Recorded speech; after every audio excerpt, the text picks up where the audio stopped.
Hey yo, what is up? The Cobra is finally here. This is the tier 9 battle pass reward tank. Collect your tokens and you can get this tank straight up into your account right away.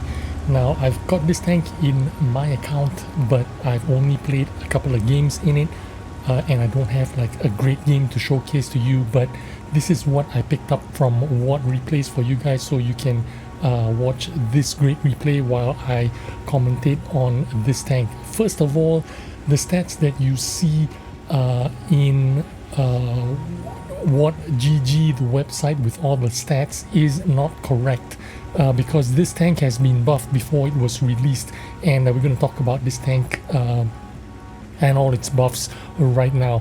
First of all, this is of course an auto loader medium tank with 4 shells, auto loading mechanism. It has an intro clip of 1.5 seconds. Now before it was buffed to 1.5 seconds, it was supposed to be a 1.9 second intro clip, but now that it's a 1.5 second gun, it really fires very quickly. Also, the quirky thing about this tank is it has 3 different kind of shells. The stock shell is heat shells, and then the second shell, or the premium shell, is a HE shell, and the final shell is a HE shell as well. As you can see, the penetration gets lower and lower. The highest penetration is the 268 stock heat shells, and then you get 210 of premium HE shells, which does even more damage, 490 damage. The standard shells only 360 damage, and the last HE shell has 515 damage, but the penetration only 120. So this tank is pretty special in that way, because there's so many things you need to think about. But this guy is carrying the same loadout as I am. I am completely foregoing the 120 penetration HE shells. I'm just going to stick with the 268 penetrating heat shells with 360 damage, and I carry 8 HE shells with the 210 penetration. Now the reason being is you get more reliable penetration is a lot more important, especially if you're in a auto loading magazine. You have 4 shells. If you happen to be having 4 shells with the 120 penetrating HE shells, man, you're going to penetrate nothing for 4 shells in a row and then wait for 23 seconds for another reload.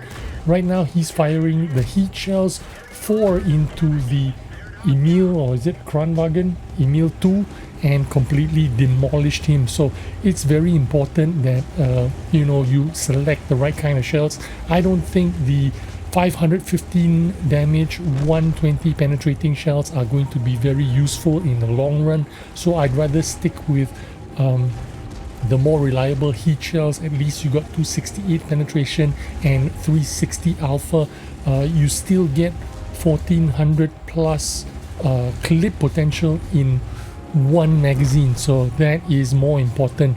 And if you look at the mobility of this tank now, if you look at this guy's setup, you can see that he does not have the full view range. That's because this tank only has 370 view range, and he does not run optics. I believe he's running turbo, just like I am going to run turbo in my tank, and a vertical stabilizer. And I know he's running turbo because he managed to get 45 kilometers an hour top speed with his tank as he was heading in towards this location. So we are basically running the same equipment. I'm definitely running turbo, definitely vertical stabilizer, and to reduce that dispersion from 0.36, by the way, I can get it down to 0.32 dispersion, which makes this gun pretty good accuracy, although the aim time is much less to be desired.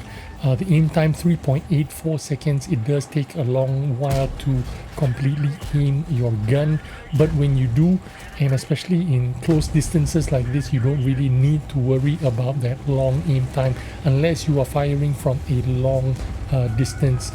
This tank is not a very fast tank, only 40 kilometers an hour going forward, and I believe the reverse speed only 25 kilometers an hour but it is very agile. You can see this tank can dance on its feet. It can wiggle left and right fairly quickly, but the top speed is just not there. That is why I feel like a turbo would benefit this tank more than an optic.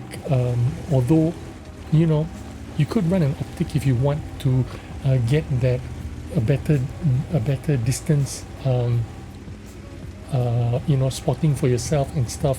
But the mobility is what I feel is going to help you get around the map and deal a lot more damage. And I feel like if it was, you know, I'm running optics, I'm running turbo vertical stabilizer and improved aim with a vertical stabilizer directive.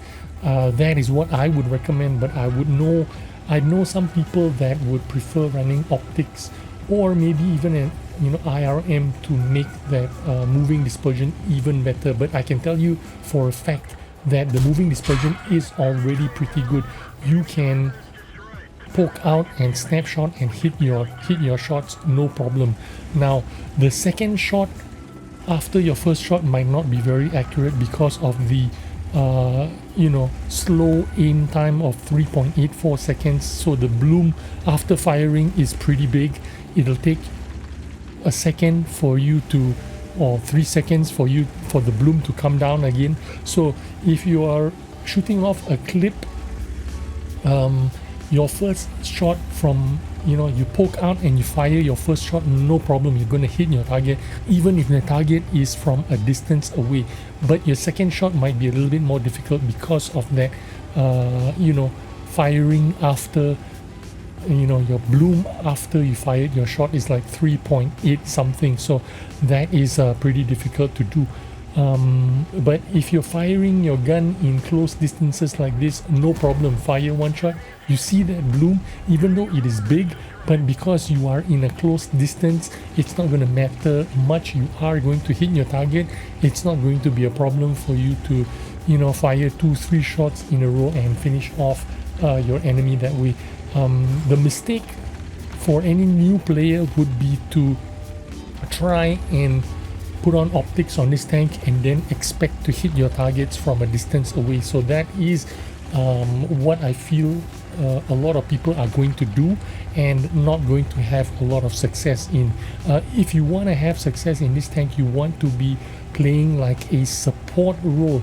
Stick close to your heavy tanks or your medium tanks, you know, like if you're in a wolf pack, stick together with your mediums. Once your enemy fired one shot, then you go in and you do your 1400 damage in 5-6 seconds. That is where your strength is going to be at. Or you could be sitting on the shoulders of the heavy tanks in your team, follow them around. Again, once your enemy fired one shot, that's when you pop out and do your burst damage. This is definitely a lot like a 1357. If you know a 1357, it fires every second, you know, 9 shells in 9 seconds or whatever. This is very similar to that because of the intra-clip of 1.5 seconds. You can just burst damage very quickly. He dies here, but his team does manage to win the game, all because he contributed most of the damage on his team. As you can see, 8,000 plus damage. Shout out to Quack Ghost the Piggy, and thanks to him for posting his replay on What Replays. That's where I downloaded this replay so I can get a quick video out for you guys. Out of 22 shots, he landed 19. That goes to show, you know, it says a lot about the accuracy of this gun. Very good accuracy. And this tank is absolutely amazing. If you have enough tokens, yeah, get this tank. You will have a bunch of fun out of it.